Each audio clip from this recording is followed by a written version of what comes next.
Hi everyone, my name is Lauren Stroop and I'm going to be talking to you all about photography today. I know everyone in this class probably enjoys photography, whether it comes to taking the actual pictures or just looking at pictures. But not everyone knows the more technical side of things when it comes to your camera. So my goal today with this speech is to teach you all a few terms and techniques that you can use to hopefully allow you guys to take some more professional looking photos. So before you get into your settings and everything, you really want to make sure you have the right lens for you and your camera. In my case, I use a really old Canon to take a lot of portrait photography. So I have a 50mm. It's really great for portrait photography because it blurs out the background really well. It just gives a really crisp picture, but it doesn't zoom in or out. That's the only downside. So if you were wanting to take pictures of sports, for example, you'd really want to make sure that you had a lens that zoomed in or out pretty far, because most of the time you can't really get super close to those players. So you always want to keep things like that in mind when you're picking a lens. And as Steve Meltzer said in his article for PSA Journal, the lens is the most important part of the camera because it has autofocus, which means you're not having to manually focus yourself while you're taking the pictures. That would be a huge hassle. And also because the lens bends and organizes the light that enters your camera before it hits the mirror. All right, so once you have picked out your lens, then you can move on to your light settings, which in my opinion, the most important lighting setting is your ISO, which on my camera, every camera is different. Most Canons are pretty similar though, so the ISO is here for me. I know it's probably hard to see, but ISO, you'll just push this button and then you can adjust it by scrolling here. So as you can see, up and down. So when you're in a low lighting situation, you want to crank your ISO up because it's kind of your camera's way of giving you some artificial lighting just to brighten things up a little bit. You don't really want to use it in a good lighting situation because it's going to make your photos grainy. It'll do that in low light settings too. You just have to be really careful. Really depends on your other settings to go along with it. But it is really, really helpful when you're in, bad lighting. So once you have your ISO set, then you can move on to your shutter speed. On my camera, the shutter speed is, let's see, right here. And you don't have to push a button or anything for this one. You're gonna use this scrolly on the top, and that's gonna adjust your shutter speed. So the shutter speed, when I was learning about photography, it kind of surprised me how much it can affect your lighting, because in my brain I was like, well, it just affects how blurry or crisp your picture is.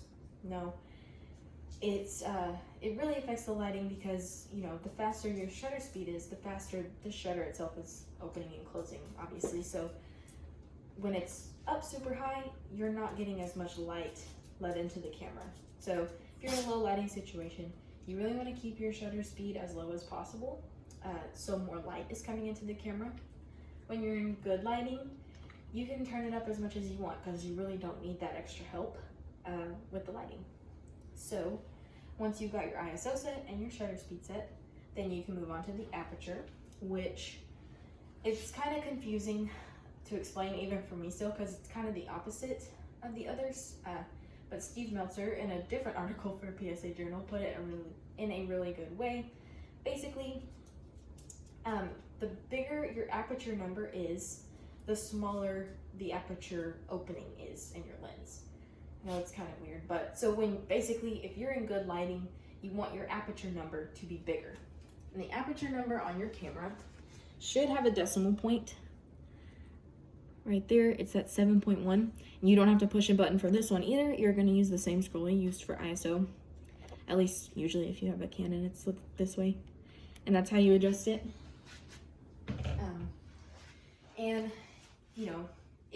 It also helps a lot. Kind of the same as the shutter speed, just the amount of lighting that you're allowing to enter the camera. And all three of those settings really work together. So it's just about finding the perfect combination of those three to, kind of pick out your ideal lighting situation. So once you've got your lens picked out and your light settings done, that's when you can really start to have fun and play around with the subject of the picture you're actually taking. So, as Leo Palmer said in his article for PSA Journal, the subject positioning really sets the tone of your picture, and it can also set how the picture is balanced. You know, you want to be careful if you are taking a picture and your central point is in the like a bottom corner. You want to make sure that bottom corner is not too heavy, because then the whole picture is just going to feel kind of off. And then, you know, depending on what your subject is doing, how they're positioned, where they're at in the photo, that can really set the tone of your picture, whether it's, you know, kind of creepy and weird, or if it's more like happy and upbeat. You also want to take into consideration the angles that you're shooting the pictures at. That can also really add to a photo. And you'd be surprised how angles can really create a completely different picture. You could shoot the same thing at 3 different angles and it'll look completely different every time. So that's the fun, creative side of things.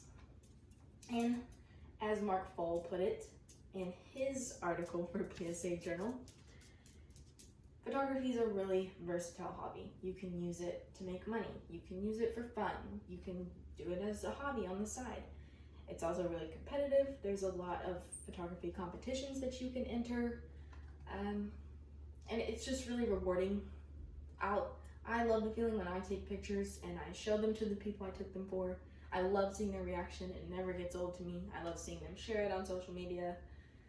It's just it's really, really rewarding. So hopefully this helped you guys out a little bit. Hopefully you'll be able to take away some stuff from this and actually use it next time you're taking pictures. And thanks for listening.